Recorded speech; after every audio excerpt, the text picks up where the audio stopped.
I the jerk for refusing to let my ex have a say in naming the baby he wanted me to abort?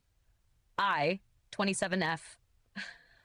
I'm currently 7 months pregnant with my first child. The father is my ex-boyfriend, Nick, 29M. When I found out I was pregnant, Nick was adamant that I get an abortion. He said we weren't ready, we didn't have the financial stability, and it would ruin both of our lives.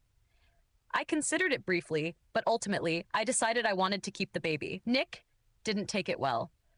He accused me of being selfish and said I was making a decision that would affect his life without his consent. After a lot of arguing, he told me he wanted nothing to do with the baby and walked out of my life.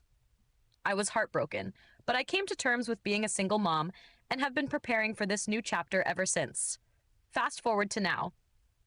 Nick recently reached out, saying he's had time to think and wants to be involved in the baby's life. At first, I was hesitant, but I told him we could talk about co-parenting and what that might look like. During one of these conversations, he brought up the baby's name and said he had some ideas. I immediately shut him down and told him that I've already chosen the name. Nick got upset and said it wasn't fair for me to exclude him from something so important, especially since he's trying to make amends and be a good father. I reminded him that he wanted me to have an abortion and that he made it clear this baby wasn't part of his plans. I told him he gave up the right to have a say when he walked away.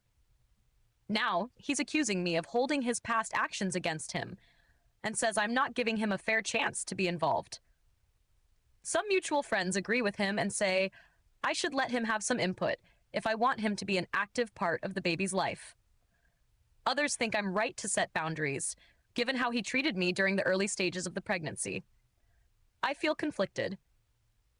On one hand, I don't think Nick deserves to come back and start making decisions about a baby he initially wanted no part of.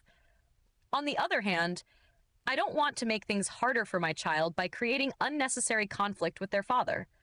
So, am I the jerk for refusing to let my ex have a say in naming the baby he wanted me to abort? Or should I give him a chance to be part of this decision now that he's trying to step up?